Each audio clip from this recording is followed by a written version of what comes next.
Welcome to Pod Save America. I'm Jon Favreau. I'm Dan Pfeiffer. On today's show, President Biden announces more aid to Ukraine after President Zelenskyy delivers an emotional plea to Congress. Donald Trump may be facing some new political challenges on the road to 2024. And progressive activists Amanda Butcher and Lucas Meyer join us to talk about last week's wave of New Hampshire school board victories that can teach Democrats how to beat back the Republican culture wars. Let's get to the news. President Joe Biden called Vladimir Putin a war criminal and announced $800 million more in aid for Ukraine after President Vladimir Zelenskyy urged the United States to do more to help stop Russia's invasion during an incredibly moving speech to Congress on Wednesday. The package will include anti-aircraft systems and drones, but not the fighter jets or the no-fly zone requested by Zelenskyy, which some Republicans in Congress are using as an excuse to attack Biden as being weak on Russia, even though many of them voted against aid to Ukraine just last week. Still, as Putin continues to massacre civilians, including children, pregnant women, hospital patients, it was hard to listen to Zelensky's emotional speech and not share his sense of urgency and frustration. Here's a clip. Peace in your country doesn't depend anymore only on you and your people. It depends on those next to you, on those who are strong. Strong doesn't mean weak. Strong is brave and ready to fight for the life of his citizens and citizens of the world. And as the leader of my nation, I am addressing the President Biden. You are the leader of the nation, of your great nation. I wish you to be the leader of the world. Being the leader of the world means to be the leader of peace. Thank you. Slava Ukraini. What effect do you think Zelensky's speech will have on U.S. policy toward Ukraine and U.S. politics? Look, Tommy can speak better about policy, but it seems like the Biden administration is doing everything that it can without crossing a few very important thresholds they have that they feel might trigger a direct conflict with Russia. I mean, I think just if you take a step back from the impact of it in the history of the United States Congress, that's one of the most dramatic, emotional speeches ever given to Congress. The context, the leader from a bunker in the middle of a war making a direct plea to Congress and the president for assistance is incredibly powerful. And I think it will continue to push forward the urgency and unity that has been behind supporting the Ukrainian people, both in Congress and America. Where I think the politics is going to come in here is it is going to embolden the people who are pushing Biden to do more. And some people are pushing him to do more in good faith, and others are doing it in bad faith. But it creates a context for them to do that, where Biden's it sort of ends up being the bulwark against, quote unquote, more to help people, particularly with the backdrop of all the horrible war crimes being committed by the Russians and the tragedy that Zelenskyy talked about and showed us, and we're seeing on the news every day. Yeah, I thought it was an incredible speech. I do want to talk about the speech just for a second. I realize there's been a lot of focus on Zelenskyy as a messenger and stagecraft, and that can seem, maybe a little weird in a time of war to be focusing on stagecraft. But, I think politics, even in war, maybe especially in war, is fundamentally about persuading other people. And in this case, you have a leader who's watching a foreign army destroy his country and murder his people, literally begging for help and trying to persuade a bunch of American politicians and the rest of us that we should do more to help. And so what does he do in a speech? He appeals to our common humanity. He had a very moving video and traumatic video that he showed during the speech that showed, scenes of families playing in Ukraine that look familiar to us, before also showing the horrors of war juxtaposed right next to those scenes. He appealed to American values, to our history, to our belief in democracy. He quoted Martin Luther King's I Have a Dream speech. He talked about 9/11. He talked about Pearl Harbor. He used some justifiable fear and outrage and directly challenged our conscience. But I think he did it all in a respectful, almost aspirational way, especially when he said to Biden at the end from that clip that we just played, you are the leader of your great nation. I wish you to be the leader of the world. Being leader of the world means to be the leader of peace. So I thought it was an incredibly effective speech. And if I were Vladimir Zelenskyy, or if I was someone in Ukraine, I'd want him to give that speech, and I'd want him to push as hard as he possibly can for the United States and the rest of the world to do more. That's his role, Zelensky's role, and he's fulfilling that role impeccably, I think. Back to the United States, the bipartisan opposition to a no-fly zone, which is shared by our NATO allies, seems to be holding up even after this speech. But there is, as you mentioned, growing pressure on Biden to send the Ukrainians jets and to draw some kind of a red line in case Putin uses weapons of mass destruction, whether they be chemical, biological, or tactical and nuclear weapons. Why do you think Biden's been resisting that pressure so far? Because he believes, and I think a lot of people, frankly, on both sides of the aisle, agree that doing either of those things make it much more likely that the United States and NATO end up in a direct war with Russia. And for as incredibly important as it is to stop Vladimir Putin's aggression, both from a humanitarian point of view, a geopolitical point of view, President Biden has come to the conclusion, and I think most people would agree, that it is not in the United States' interest to be in World War III or a direct conflict with a nuclear power run by a madman. And so that is a deeply uncomfortable position for President Biden to be in. President Obama was in it as it relates to Syria, where you are the bulwark against a huge, in many cases, bipartisan cry for people to do more while horrendous things are happening around the world, that you have to make a decision about what is best for the United States. And it is very unsatisfactory for everyone involved, and I'm sure especially President Biden, who had to listen to that and want to do more, but he's got to make a decision, and he is the one accountable for what happens. He's the one who sends troops into battle. And so that is where we stand. Yeah, I mean, look, we know this. Ben knows it even more. Like, when you're sitting in the White House and you're making these foreign policy, national security decisions, like, everyone outside the White House is a genius, has great ideas, thinks things are easier than they are. And when you're in the White House, like, especially when you're Joe Biden, you have to make decisions, and there's no easy decision here. Whatever you choose to do is not without risk and not without plenty of drawbacks. And you have to live with the decision that you make. And sometimes when you make a decision, it's not reversible. Once you escalate, you don't know where that escalation is going to go. And so I think the reason he probably has not drawn a red line on certain things is you don't want to box yourself into a situation where you have to escalate, particularly when one side has nuclear weapons. And, Dan Balls in the Washington Post wrote a great piece about Zelensky's speech, where he talked about Zelensky's role, as I just did, and then also talked about how Biden has a different role than Zelenskyy. Biden has to keep NATO together. He has to keep the rest of the world united, or most of the rest of the world. And he has to, most importantly, keep us out of a nuclear war that could, destroy humanity. I mean, the video that Zelenskyy showed was incredibly powerful and moving, and I was crying watching it myself. There's another video that's powerful, which is Max Fisher at the New York Times wrote a piece about the chances of nuclear war, and how a lot of experts are saying, they're low, but they're not zero right now.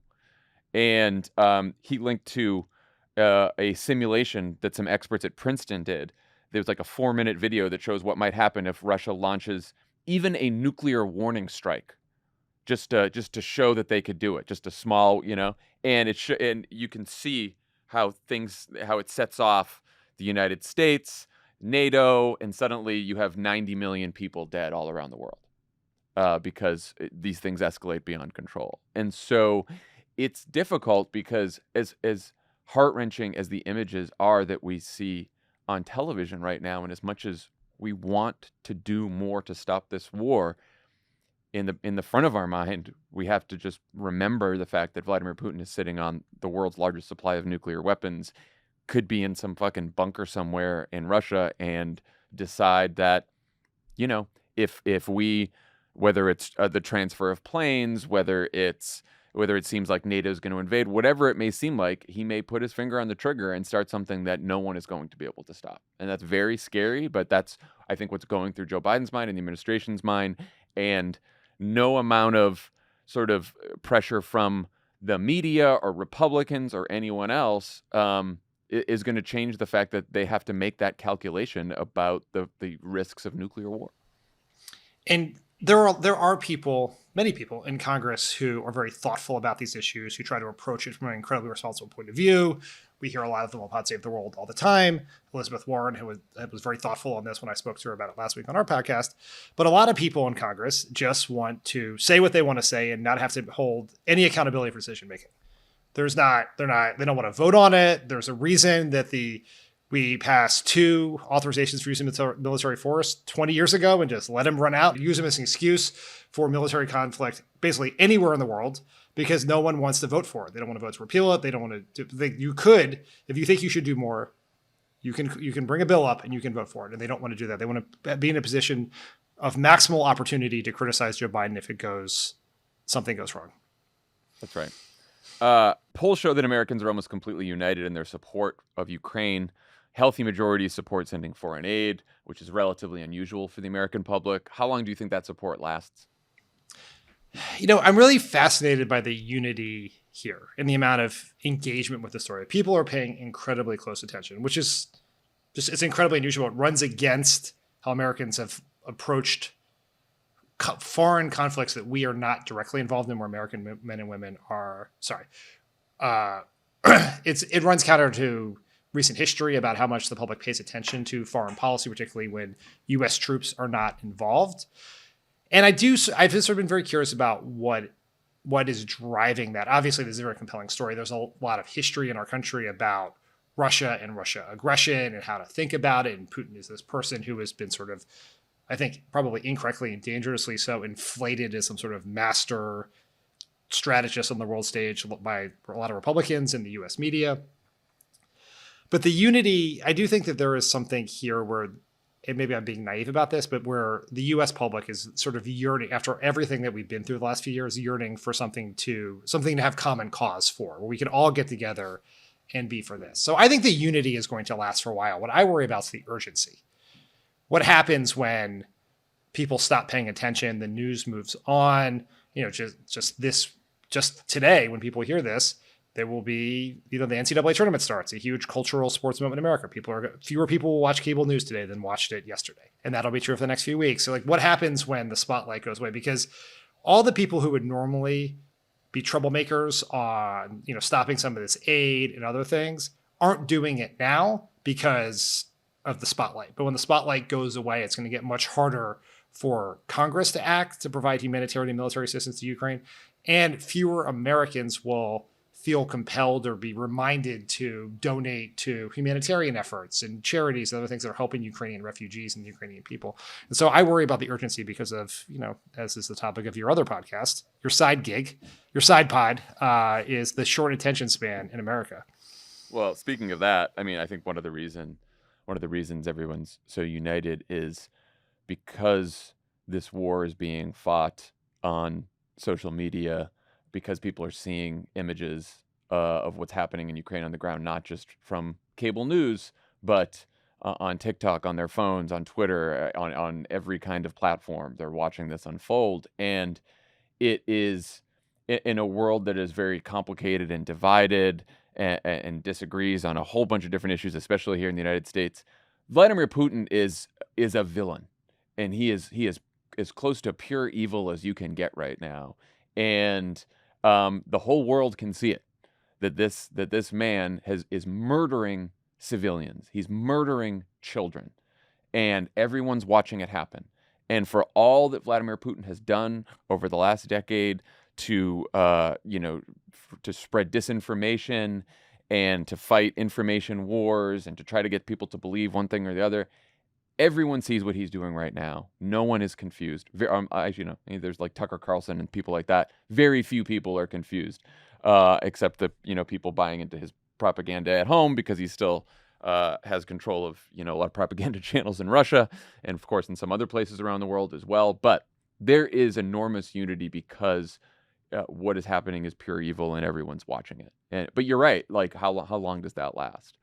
And can we find an off ramp here before things get worse? I think is the big question now.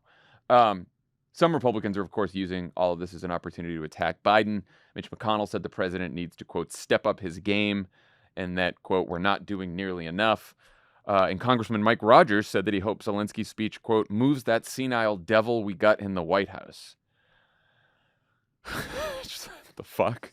It's just like, fuck these people, right? And, like, and then fucking, I didn't even want to bring it up. Then, like, Playbook this morning is like, well, the Republicans are certainly out hawking the Democrats on this one, because there's this, you see this in the media too, and some of it's well intentioned, and Tommy and Ben have talked about this, especially with foreign correspondents who are reporting from a war-torn country.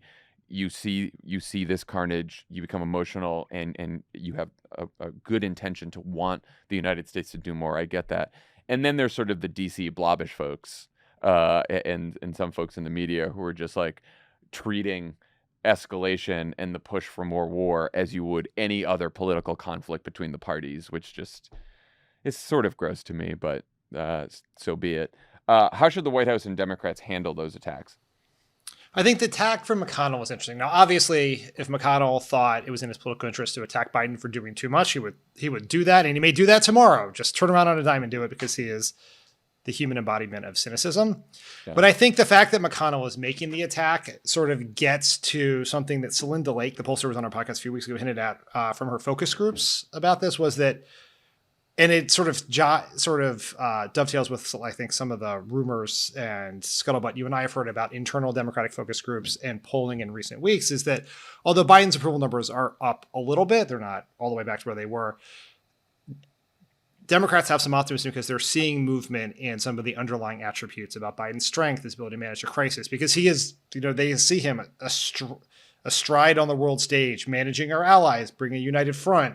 Even if the violence has not stopped in Ukraine, and the invasion has not stopped, I think people have a sense that he's doing everything he can short of bringing America to war, which they most definitely do not support. Sorry, Playbook. And in the Republican political strategy is distilled in its, most basic form is hope the world burns and then try to convince everyone that Joe Biden is too old and tired to put out the fire. And right now he looks like someone who can manage a crisis, and that creates a threat. So now you have them trying to, sort of readjust to this sort of new or re-emerging impressions of Biden, I think. But also, the undying support for Ukraine here from these Republicans in Congress. These were the people who let the guy off, who extorted Zelenskyy just a few years ago when he needed military assistance to fend off the Russians. And, I'm sure, a lot of them now say, oh, whatever, Trump eventually gave him the military assistance, right? Yeah. What was the rush, right? Yeah, Trump eventually gave him the military assistance he desperately needed to fend off the Russians. Like, the guy was begging for help, and the only reason he didn't get it from Donald Trump is because Donald Trump wanted to force him to make up a smear against Joe Biden so Donald Trump could win an election.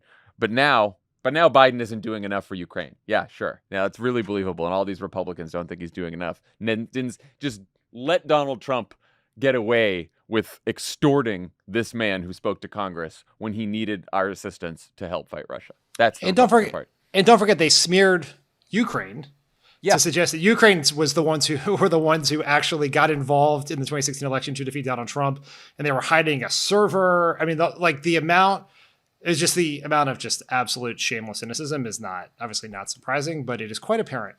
And a bunch of them just voted against assistance last week, and some of them have been saying shit on right-wing media that Russians have been using as propaganda on their own state TV channels. That's what Republicans are doing right now. So, the presenting sponsor of this episode of Pod Save America is Simply Safe Home Security, talking about how getting to a consensus on anything in this country is, let's say, a bit challenging. So when people all agree on something, it must be pretty good, and Simply Safe has done it, my friends. Everyone agrees they're the best home security on the market. Everyone. Popular Science and PC Magazine both ranked Simply Safe the best home security system of 2021, and U.S. News & World Report named it the best home security of 2020, 2021, and now 2022. It's a lot of bests. Lovett's had a wonderful experience. It's really the only recommendation you need right here. I set up a Simply Safe system by myself, put up all the sensors. It works incredibly well. It's been very reliable. I really recommend it. It's a real recommendation for me. It's got everything you need to keep your home safe, from entry and motion sensors to indoor and outdoor cameras. Simply Safe is monitored 24/7 by professionals ready to dispatch police, firefighters, or EMTs to your home. Simply Safe is less than $1 a day, and you can set it up in around 30 minutes. There are no long-term contracts or commitments. You can customize the perfect system for your home in just a few minutes at simplysafe.com/crooked. Go today and claim a free indoor security camera plus 20% off with interactive monitoring. Go to simplysafe.com/crooked. Pod Save America is brought to you by Future. Future is the new workout experience that provides unlimited personal training and custom workouts for one fixed price, wherever you like to work out, all through the Future app. Future is bringing a human touch to digital fitness. Your coach is a real person who's invested in your success and ready to provide their expertise and support through your experience. Your coach will check in with you via text and FaceTime and is available at any time to answer questions, fine-tune your workout, and check your form. They're there to keep you motivated by making sure there is variety in your workouts while also making progress toward your goals. Future coaches have trained athletes from top collegiate and professional programs across the country, busy professionals, and even celebrities. Imagine what you could accomplish if you had a Future coach in your corner. My Future coach is Gabe. How's that going? It's going great. Is it true that he had you wear a shock collar that he can activate through his phone? That's not true, Tommy. That's It's a not. rumor. That's just a. That was for that's other personal use. disinformation that you're home. spreading about Gabe. Is Gabe, what's his expertise? Is it weights? Is it cardio? Let's see. I did upper lower blocks yesterday. That's what he had me do. So did some upper body, some lower body. Cool. Had some cardio at the end. I texted him after the workout and said, "That was great. Thank you." He said, "Excellent to hear. Now go dominate the day." All right, Gabe. That's what Why Gabe did you said. end by saying thanks for the rub down? What not was what the it says like a on massage, like a Motivation. sports Says on massage? here. It's motivation. Anyway, I love Future. Use it every day. If you're ready to invest in your long-term health and wellness, you can get started with your Future coach right now with 50% off your first 3 months at tryfuture.com/crooked. Again, that's tryfuture.com/crooked. Pod Save America is brought to you by Outerknown. We love Outerknown here at Crooked Media, and not just for their clothing, but also for what they stand for. But mostly for their clothing. Mostly for their clothing. Yeah. Outerknown's offering men's and women's clothing where style meets sustainability. Their mission is to provide great clothes that don't harm the environment. We love that. Sustainability is not something they take lightly. It's why the company exists. Outerknown only works with factories that pay fair living wages and provide safe working conditions. 95% of products are made from organic or recycled materials. Outerknown clothes are high quality, sustainable, comfortable. They fit great. It's a timeless style. It's made to last for multiple years. Tommy looks fantastic in some of those sweaters. Thank you. I love my Outerknown sweaters. They seem very comfy. They're super comfy. I get more compliments on them than anything I've ever purchased. They're great. And I love that blanket shirt. It's their all-time bestseller. World's coziest fit, feels as good as it sounds. A lot of colors to choose from for men and women. Everyone should have a blanket shirt in their closet. Jumpsuits, if you're into that kind of thing, they're easy to get dressed in, flattering, fit perfectly, and there's a range of style. Go to outerknown.com today and enter the code CROOKED at checkout, and you'll get 25% off your full price order. That's outerknown.com, outerknown.com. And remember to use the code CROOKED at checkout for 25% off. Check them out today, outerknown.com, and don't forget promo code CROOKED for 25% off. Pod Save America is brought to you by Magic Spoon. We're all trying to eat better, but a healthy breakfast doesn't have to be boring. Magic Spoon has the amazing flavors you love, but without all the bad stuff, and it's amazing as a midnight snack right before bed. 0 grams of sugar, 13 to 14 grams of protein, 140 calories, and only 4 net grams of carbs per serving. It's keto-friendly, gluten-free, grain-free, soy-free, and low-carb. You can build your own box, available flavors to build your very own custom bundle are cocoa, fruity, frosted, peanut butter, blueberry, cinnamon, cookies and cream, and maple waffle. Magic Spoon is so excited to announce the launch of their limited edition cereal bars. Had one myself this morning before I worked out. It was exactly what I needed. Mine are all gone because I ate them. I love it. I love Magic Spoon. Gonna have to buy some more. I love the peanut butter cereal. I love it. The I fucking love it. I want to just talk more about the cereal bars. Sure. It's their delicious, healthy cereal turned into a crunchy on-the-go snack. Similar in nutritional value to a protein bar, just 100 times more fun and enjoyable. They quantified the fun, and it's 100 times more fun. Cereal bars come in cookies and cream and cocoa and peanut butter flavors. I'd get both. They're both great. Every bar has 10 grams of protein, 1 gram of sugar, and only 4 net grams of carbs. Magic Spoon cereal bars are available starting February 24th until supplies last. They're running out, so just go get them now. Go to magicspoon.com/cricket and use the code cricket for $5 off your order. In addition to your cereal boxes, be sure to grab those cereal bars. And Magic Spoon's so confident in their product, it's backed with a 100% happiness guarantee, so if you don't like it for any reason, they'll refund your money, no questions asked. That's magicspoon.com/cricket to get $5 off a custom bundle of cereal or to try out their delicious new cereal bars while supplies last. Also, for our Canadian and British fans, Magic Spoon is now shipping to Canada and the UK. Thank you, Magic Spoon, for sponsoring this episode. Speaking of Donald Trump, he made some completely unsurprising news this week by effectively ruling out Mike Pence as a 2024 running mate. During an interview with the Washington Examiner, Trump said, quote, "I don't think the people would accept it. Mike and I had a great relationship, except for the very important factor that took place at the end," a reference to Pence refusing to overturn the election after Trump supporters threatened to hang him. Are you shocked, Dan, that Trump has ruled out Pence?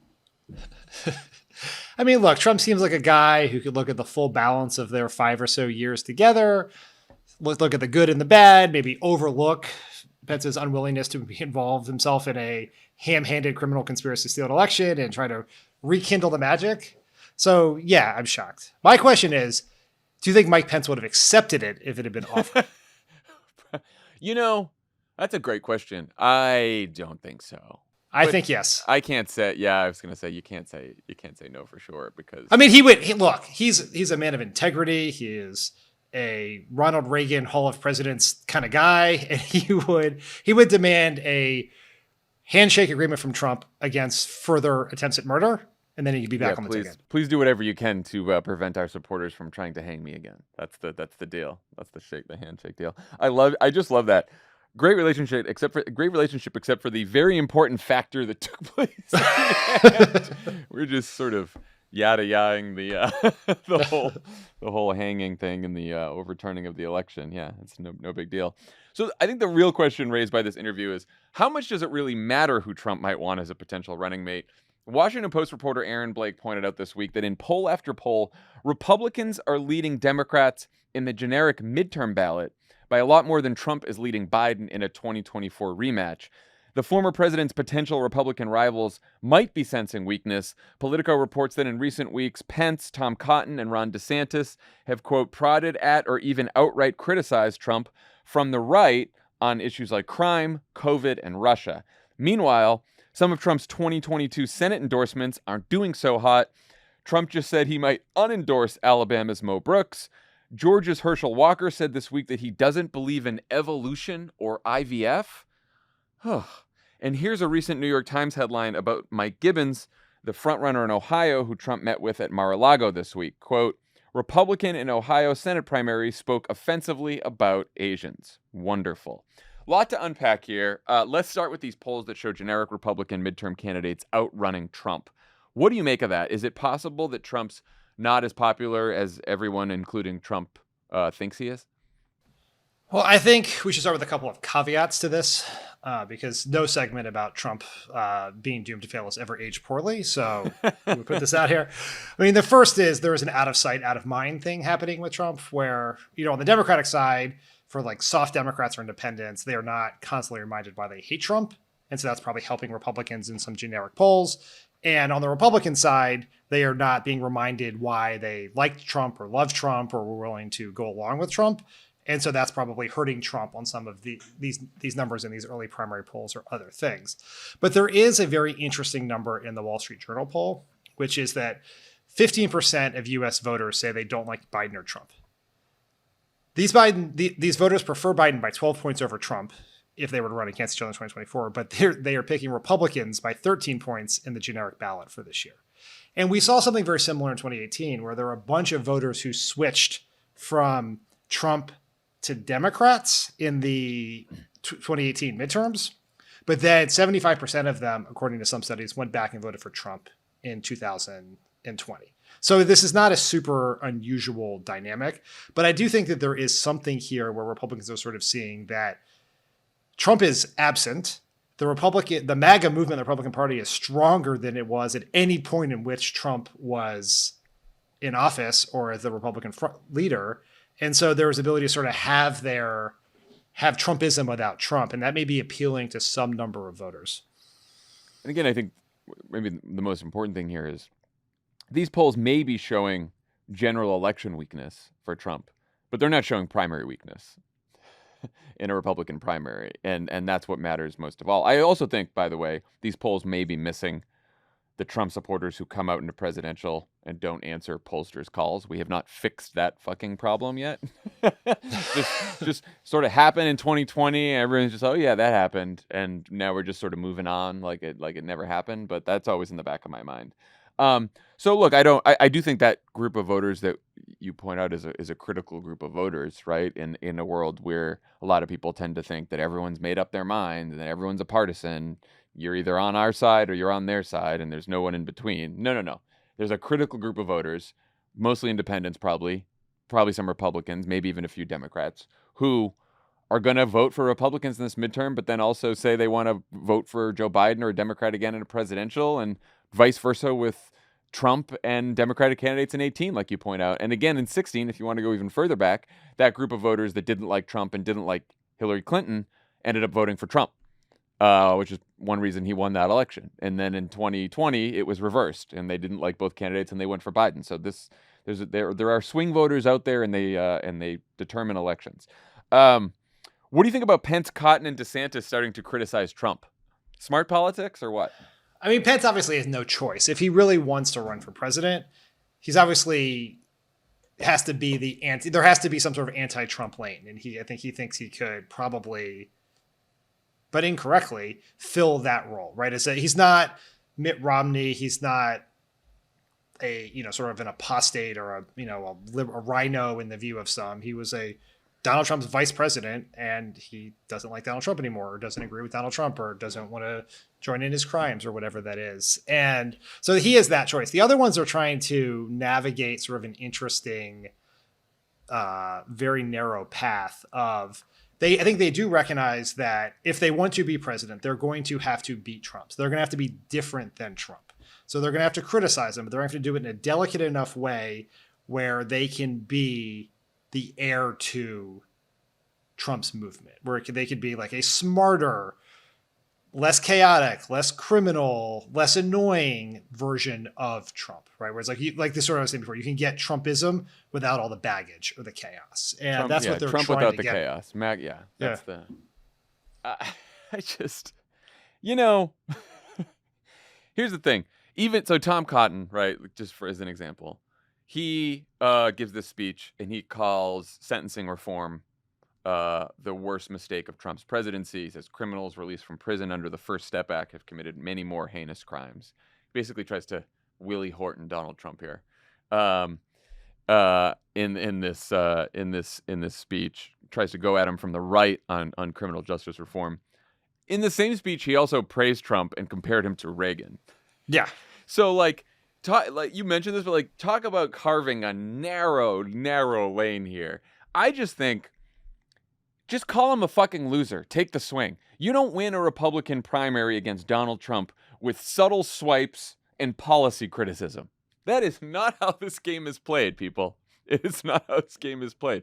You have to because look, and Donald Trump, he has been hitting back, right?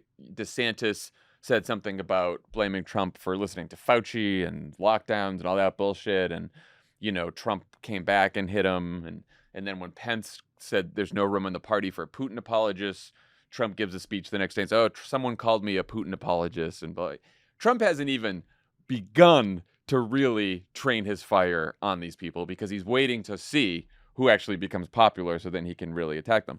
And I'm not saying it's impossible to beat Donald Trump in a Republican primary, though I do think it is exceedingly difficult and that he is the front runner. I still think that. But if you're going to do it, you got to take the swing. And you just got to go fully at Donald Trump in a way that Donald Trump would do that to you and not try to criticize his record around the edges. The primary polls are interesting. So in January, Morning Consult tested this, the hypothetical Republican primary with Donald Trump in it. And Donald Trump gets 50% of the vote. And in one way you look at that, and that's kind of a pretty startling rebuke of Trump. Half of Republican voters, most of whom believe that Donald Trump had the election stolen from him, would rather have someone else run. Ron DeSantis comes in second at like 24%. Everyone else is in the very low single digits. But 50% in a multi-candidate field is basically an insurmountable lead. 50% in a two-candidate field is a very different deal. I mean, Hillary Clinton had a lead that large against Bernie Sanders, and he almost beat her in 2016. Yeah. But the problem is you never get to the two-candidate field, which is basically how Donald Trump ended up winning the nomination, because no one ran against him. They were just waiting to be the person who got to run against Trump, and then he was the nominee before that happened. Yeah. And again, you got to make your message about why you and not Trump as crystal clear as possible so that everyone gets it. It can't just be, oh, maybe it'll be intuitive to people if I run to the right on this issue and then run left on this issue and then no. It's just like, why you? Why not Donald Trump, who most people in your party, again, are saying is the rightful winner of the 2020 election and the greatest thing since Reagan, and has a 95% approval in the party, even if some people don't want him to run again. Why should this man run for president again? And if you don't have that message early, I don't know what you're doing. So Ron DeSantis, here's some free advice. Mm-hmm. Donald Trump was a great president. He did great things. He put conservatives on the Supreme Court. They did all these things that you and I would find terrible. He made America first. He built the MAGA movement. He had the election stolen from him by Democrat judges, elites, etc. The stakes are too high to lose this time. For as great a president he was, he couldn't beat Sleepy Joe. He made it. If you want to still parrot the bullshit that the election was stolen, which they're all going to want to, because that's what their fucking base believes, or at least most of it. You're going to have to say, yeah, Donald Trump got the election close enough for Sleepy Joe to steal. That's how you do it. And I wouldn't have gotten it that close. No, we need someone who can stand up to Sleepy Joe and the Obamas and Stacey Abrams and AOC and the Squad and all of that. Yeah. Donald Trump's a good man, but he couldn't do it. Yeah, he's past his prime. Yesterday versus tomorrow. Does the fact that some of Trump's Senate candidates are having trouble tell us anything about Trump's popularity, or does Trump just gravitate towards the nuttiest Republicans? I think it says more about his vetting process than his actual popularity. Are you saying it's not rigorous? No system is perfect. Everyone makes mistakes. You could miss some things. It happens even to the best opposition researchers, I'm sure, poured through everything Herschel Walker and all these people said. I don't think it says anything yet about Donald Trump's popularity. It's a little early to find out. How many of these people win and lose. And as we can see in some states, if his candidate is losing, he's just going to switch. He's already about to throw Mo Brooks overboard and pick up the winning candidate.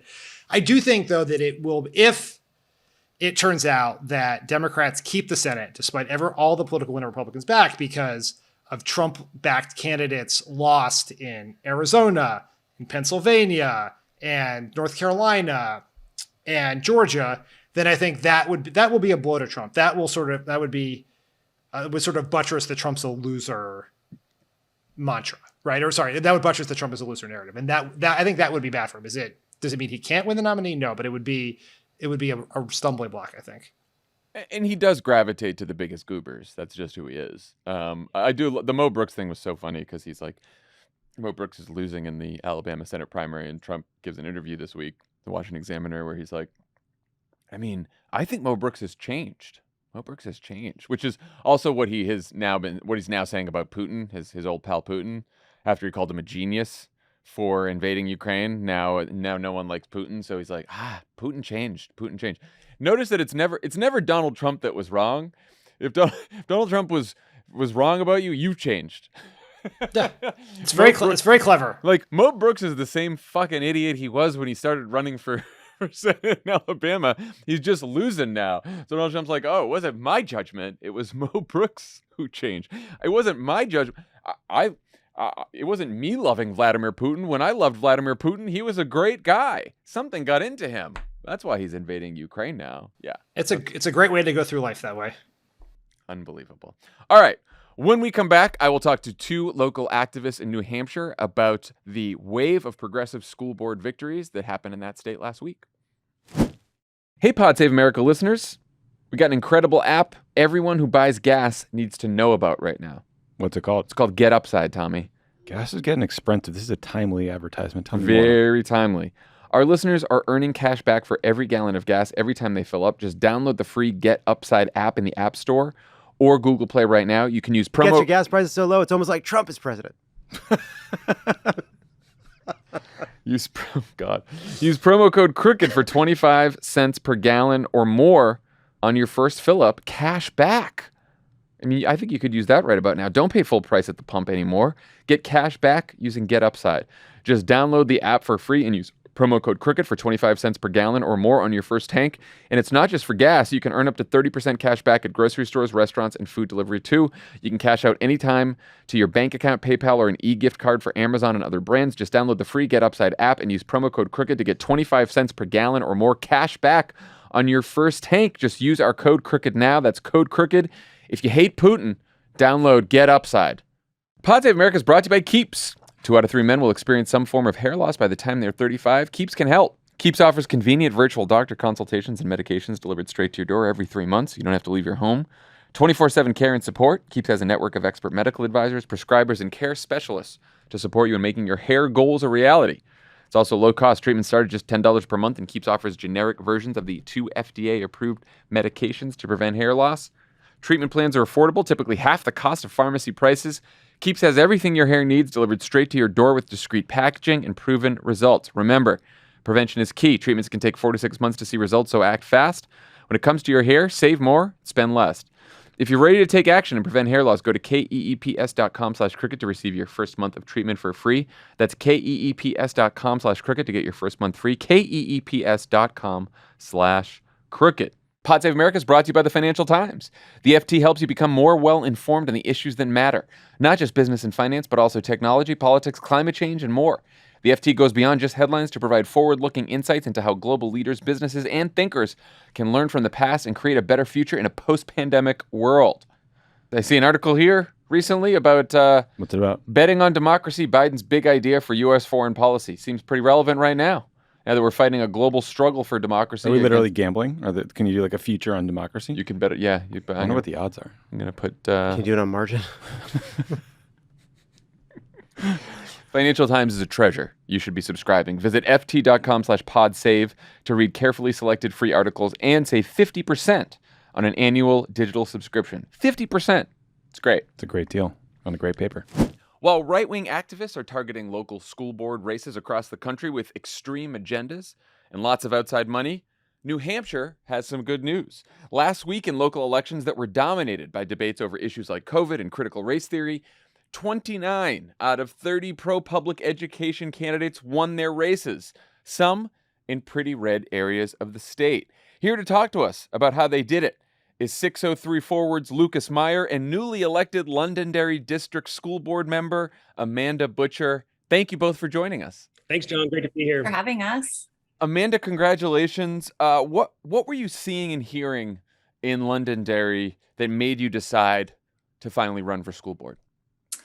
Yeah, so that's actually why I'm here. I had been slowly kind of catching up to what was happening. I was watching the meetings online, actually, which I took a lot of heat for because I didn't go in person. But the more I saw, the more concerned I started to get. And I'm in the business of behavior. I'm an educational behavioral consultant. So from that behavioral place, it was bothering me to see that sort of behavior at meetings. That's not how to collaborate. That's not the way to push things forward. So that's when I really started considering getting involved. What was going on at some of those meetings? What were some of the issues that were being discussed, and what was the behavior that made you realize that this was too much? Yeah, so it actually started for me back in the summer. My friend, who's a registered nurse, was on the task force, the reopening task force, and she was getting constant messages and posting and people reaching out to her in a very aggressive way because of her medical opinion and wanting to kind of look at research and data to drive the decision-making process related to masks. So that's really what kind of got things fired up and got me paying attention. And then just like the tone and tenor of the meetings, people yelling when other people were speaking, and In Londonderry, it definitely got to a point where one of the meetings had to be ended publicly due to audience behavior and just, current board members being harassed and ended up resigning. And it just got to this point where I felt like people were getting afraid to participate. And that's what really struck a nerve with me. Lucas, how did you guys decide to help candidates like Amanda? And what kind of support did you offer these campaigns? Sure. And so, growing up in New Hampshire, a lot of kids my age didn't stick around after high school and didn't come back after college. And it's no surprise when you look at state government, and you look at local government and some of the decisions that have been made in the state that really do not make it a terribly enticing place for young people to come back to. Now, when I founded 603 Forward with my partner, Liz Wester, a couple of years ago, we wanted to make sure that we were building power for young people. And we believe that theory of change is putting young people like Amanda in those positions of power to represent young mothers, teachers, families, parents, to make sure that some of those extreme ideologies that people are pushing in these communities don't make it very far. And so we do this work year round. We have an advocacy pipeline with our advocacy and engagement director, Matt Mushian, who works with folks one-on-one on issues that are important to them. And then we feed them into a pipeline with our leadership development director, Tim Pelletier, who works with these candidates one-on-one. And really what we look for are people like Amanda, who just care about their community and who are willing and who are brave enough to step up to the plate to serve in their community. And the least we can do is help lower that threshold, right? So what does that look like? That looks like trainings. We held 8 trainings starting in December for candidates, and we focus on candidates 50 and under. And that seems, we consider that young in New Hampshire. We are an aging state, so we consider under 50 young in the state. And we had over 60 young people run for local office this last election. In the city elections last November, we had over 50. So we find, some of these candidates we recruit, some of them are just looking to run, and we provide them some of that baseline information. We call them run for office 101s. Then we have 102s, and then we have one-on-one meetings to make sure that, Amanda knows here's what it takes. It doesn't take a lot, because Amanda is exactly like how the theory of change works. She's ingrained in her community. She works in the schools. She has kids. All we bring to the table is here are the tools to get it done. And then after the filing period closes, we kind of cut off those communications, and then we invest in digital ads, a mail program, direct mail to candidates, and then even some direct voter contact, which has changed a little bit during the pandemic. But heading into the summer for the state elections, we'll be looking to do more of that. So just really, if these leaders are willing to step up to run in their community, we want to make sure we have their back and that we provide them that support. For any office. This wasn't just school board. We were focusing on local election official positions. We were focusing on town council positions and select board positions, budget committee, planning board, zoning board. So it's not, the school board obviously was we were very nervous about this heading into the new year. And just seeing the results on Tuesday was like, I was pulling for Amanda in Londonderry, but I was not expecting the margin I knew she was going to win. But I was not expecting the margin. That makes one of us. Amanda, I know a lot of out-of-state right-wing groups spent tons of money on attack ads in these races. What were some of the attacks you heard repeated most frequently, and how did you respond to them?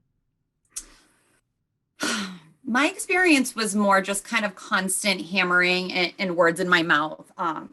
The big thing was that me and my neighbor ended up so just to give you the backstory, there's a Facebook group for Londonderry residents who are for common sense thinking. So not necessarily masks all the time, but hey, like numbers are low right now and the hospitals aren't overwhelmed. So that makes more sense. But like we should never take, a mitigation strategy off the table. And, we need to look at what's best for the whole community and that sort of thing. So within that group, I kind of realized that someone needed to step up and run. There were 2 seats available that were going to kind of make for an uncontested race, which first off, no race should ever be uncontested, right? But the second thing that really kind of happened was I felt like my beliefs weren't represented. Mm-hmm. And so I started to kind of, hey, like I have a master's in ed and I have 2 kids and I work with admins and teachers and students and, I'm kind of interested, but then got overwhelmed and kind of pulled back. And then it kind of within that group, hey, if people are willing to run, like we have someone who could help support, making signs. And this is just like my neighbors, like local community members who I didn't even really, to be honest with you, know much about before. And when I saw that I had that support, then I was like, okay, even though I still tried to talk myself out of it a little bit for the next 2 weeks, knowing that I had that support of the people around me was great. And then of course, 603 Forward came in once I had announced that I was running, and it was super helpful. And I will say very nonpartisan in terms of like, hey, like, here's what you do. Like, here's how to write a piece about your background. And here's the message here, decide your message. And here's a way that you could get it across. And here's how to, do this and that. And just those little logistical pieces that you wouldn't necessarily know if you didn't do this for a living. Yeah. And that was super comforting at a time, obviously, where things were super contentious. But the big thing that came out of that was that, to get back to your original question, was just kind of that, I'm this hand-selected puppet, extremist, liberal. And that was like the big thing. And even now after the election, things have actually kind of ramped up again. And now the election was fraudulent, and I didn't really win. And I left the high school gym before the announcements were made, not because all of the people that had harassed me were in that gym packed together, but because I already had known that I won. And so like just the narrative of disinformation, I think, was probably the most frustrating part. I imagine that you talked to quite a few undecided voters over the course of the campaign. For people who are undecided, or people who might traditionally be independent or even Republican, what were the arguments that tended to win them over when you were talking to folks one-on-one? I think the big thing, and to go back, I obviously love behavior. You probably know that from talking to me just for 5 minutes. Part of it was that my message was that you can feel however you feel, always. It's always okay to share your beliefs. But when you get into doing so inappropriately, that is not only disrespectful, but it's counterproductive. No one ever says to someone who yelled at them, like, oh, thank you so much. Let me really consider your thoughts. You've changed my mind by screaming at me. Thank you. Thank you. You're right. So that's unproductive. And that's something that I thought I could really bring to the table, because in my job as an educator, I'm a consultant, and I typically don't get invited onto a team until things are pretty bad. So we have a frustrated parent, their child's not doing well. No one who works in schools likes to see a child struggling, right? So teachers struggling with that, but a lot of times it's pretty maladaptive behaviors that I deal with. So teachers are having a hard time teaching because of behavior and things like that. And administrators having that same kind of, I want the best for the kid, how can we move forward? So my thing was kind of like, I already kind of work out of these contentious situations pretty often. So maybe that would be a good skill set. But that's kind of what I really tried to say to undecided voters, was that if I have the perspective of a parent, I have a 3rd grader and a 5th grader in this district. I have perspective of school administrators. I've worked through COVID the last 2 years with people trying to keep buildings open and keep everybody safe. I work with teachers, I work with paras. So like perspective wise, I am super cognizant of what the whole group's perspective is, which is really important when you're looking at decision making. Lucas, you've now supported dozens of candidates who won local races dominated by these right-wing culture issues. What lessons do you think Democratic candidates and campaigns across the country can learn from what happened in New Hampshire last week? Well, I'm always hesitant to draw big, broad conclusions based off what happens in a single election. But what I do think is true here is you just heard Amanda talk about her experience and the values and her personal and professional experience that she brought to the race.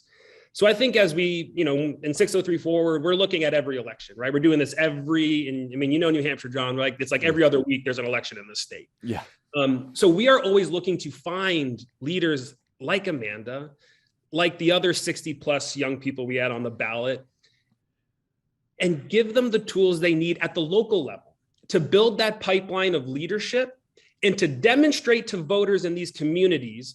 And it's not, I understand these are nonpartisan races, but that ideas like taking care of our students, like supporting our teachers, like making sure we're not censoring teachers in the classroom, which is a very real problem in this state, that we are demonstrating at a local level the benefits of electing, I don't want to say Democratic candidates, but like progressive candidates. Yeah. And that we you can't take any election off. And that if we want to build power, it has to be trickle up. That we will see in this state millions and millions of dollars to reelect Senator Maggie Hassan, which I'm super supportive of. If we took 5%, 2%, 0.5% of how much money is going to be spent in that US Senate race and invested it in next year's town elections, next year's city elections, and the state house races coming up in the fall, we could do some amazing things. And guess what? And that's what Republicans have been doing for years. That's exactly right. And we're talking about a cumulative investment from our organization, maybe $25,000, $30,000. And we swept across the state. And more importantly, we saw voter turnout increase in some communities from 30 to 50%. Wow. In a town election. Those are people who weren't registered before. We heard anecdotes around the state of a lot of new young people showing up to vote. So if we want to build sustainable power, let's start local. Let's make sure we invest in these candidates. It's not a ton of money, but the benefits are huge. It's not a lot of money in the grand scheme of things, but for someone like me who was obviously like not working with a lot, one of my favorite parts of this whole experience was my husband came in the house with a mailer that you had sent out. And he was like, "What is this? Who paid for this?" And I was like, "What is that?" And I looked and I saw my name on this mailer, and that was invaluable to me. We weren't able to raise the kind of money needed to do something like that and get our names out there. And it was such a short election season. So I just wanted to say how much I really appreciated that. It definitely meant a lot. And it was super exciting to see that, because of course we're doing the best that we could with our resources, but to have that additional layer of support was super important. Right. And just real quick on that. And I want to make sure some of our partners who worked on this are recognized as well. Granite State Progress, Standing Up for Children did a lot of really great work here. This is always a team effort in New Hampshire, and I think that's really important. But making sure we're just educating people that these elections are happening, right? A lot of folks, Yeah. We're excited about like a 50% increase in turnout in some communities. That's still only for a voting age of the whole town, still only like a 30% turnout total. So like the sky's really the limit here on what we can do when we invest in these local races. Amanda, you mentioned earlier that you were apprehensive at first about running. What would you say to parents out there who might be worried about a right-wing takeover of their kid's school board, wondering if they should get involved or even run themselves, but like you we're a little worried about taking that first step? Yeah, I would say that there's different ways to get involved and kind of get your feet wet.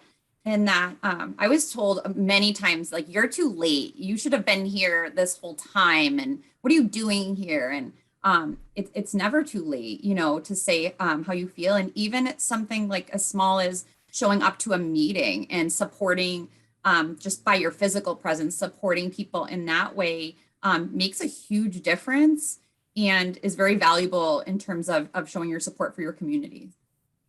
Amanda Butcher, Lucas Meyer, thank you so much for joining Pod Save America. Congrats on all the fantastic work, and keep it up.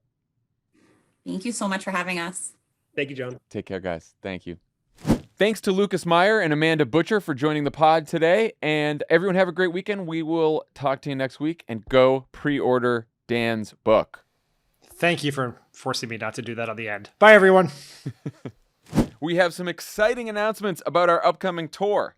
On April 14th in Washington, D.C., our first show, we'll be joined by guest co-host Simone Sanders, White House Press Secretary Jen Psaki, comedian Mike Birbiglia, and more. And on April 15th in Boston, we'll be joined by guest co-host Jane Coaston, Boston Mayor Michelle Wu, and more. There's also an incredible lineup of the Love It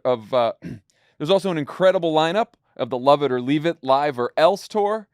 Lovett will be joined by Damon Young and Aparna Nancherla in D.C., John Hodgman and Chanda Prescott Weinstein in Portland, Maine, and Vinnie Thomas, Allie Barthwell, Ashley Ray, and Peter Sagal in Chicago. Tickets are now on sale for these cities and more. Get your tickets at cricket.com/events. Dan, I think you have some exciting news for us as well. I do. Thank you for giving me the opportunity to share it. So I have spent the last year writing a book. You're crazy. I was going to, you preempted me because I was going to say is, if you think writing a book during a pandemic with working from home with two small, wonderful, but quite active children is an insane move, you'd be correct. But I did it because I ended up with even though I'd forsworn book writing, I ended up with an opportunity to write a book about what I think is the most important issue in politics, something I've spent most of my career focused on, and something that I think is the single biggest threat to democracy, the planet, everything that we care about on this podcast, and that is right-wing disinformation and propaganda. So, battling the big lie, how Fox, Facebook, and the MAGA media are destroying America, comes out on June 7th. Very subtle title. And it is about... Tell us what you really think. Yes. It is about how everyone from Roger Ailes to Steve Bannon, with the help of Mark Zuckerberg and Donald Trump, have built a massive messaging operation that I think is the greatest weapon in American politics. I explain where it came from, how it works, who pays for it, and I think, hopefully, most importantly, what Democrats, the media, all of us, everyone, you, me, everyone listening here, can do to fight back against right-wing disinformation, online trolls spreading hate, the Ben Shapiros, Steve Bannons of the world. Now, I will say that throughout the process, in addition to people telling me that it was insane to write a book under said circumstances, many people, unhelpfully, would point out to me that it was a bad idea to write a book because there is a limited audience for progressive books in the post-Trump era.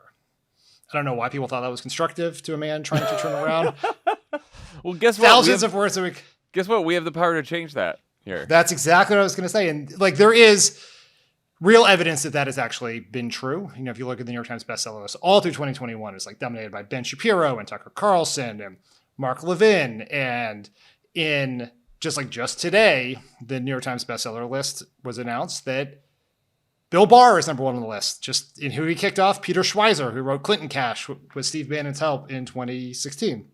Gross. And so, yeah, it's disgusting. It's really a who's who of all the worst people in America. And while I would love to prove all those people wrong for all the obvious self-interested reasons of selling the book I wrote, that skepticism among the book public about the audience, you know, whether people who listen to Pod Save America or watch MSNBC or else we're still buying books, makes pre-orders all the more important because it's the only way to demonstrate to these books, to these bookstores and these services that there's an audience, and therefore they'll stock the book, they'll buy more books, they'll display the book, they will advertise the book, they will offer discounts to readers, right? They're doing that for all the right-wing books. Like, and as an example, Kellyanne Conway of Alternative Facts fame, which is very fitting given the topic of this book, has a book coming out 2 weeks before mine. And it is promoted everywhere. It's got discounts. It's easy to find on Amazon. And so I need all the help I can get to get as many pre-orders as possible to be on equal-ish footing, because I would love to sell as many books as Kellyanne Conway. No one thinks it's possible. Maybe it's not, but I sure as hell love to try. And if that is not desperate enough, because I am a desperate man, I will send a signed book plate to anyone who pre-orders the book. You know what? Up until just now, I was all set to go pre-order Kellyanne Conway's book, but now I'm changing. I'm changing my mind, and I'm going to pre-order your book. It was the signed nameplate that finally put it over the edge for me. Well, and your desperate plea that the one thing you want in life is to sell as many books as Kellyanne Conway. Yeah. Well, John, you're providing a perfect example here for a thing we talk about on this podcast, which is not all about motivating the base. It's also about persuasion. So I have just persuaded one voter. I was a swing voter. Yeah. Yeah. You're a swing book buyer. And so go to battlingthebiglie.com, upload your proof of purchase, give us your name and address. I hope to sign so many book plates that I do this podcast with a cast on in a few weeks, or a few months, I guess. So anyway, thank you for listening to my biannual ritual of awkward book pitches, but I hope everyone buys the book, enjoys the book, finds it useful, and if you are willing to do so and help spread the word by posting my social media, I'd be very, very grateful. So thank you. End of pitch.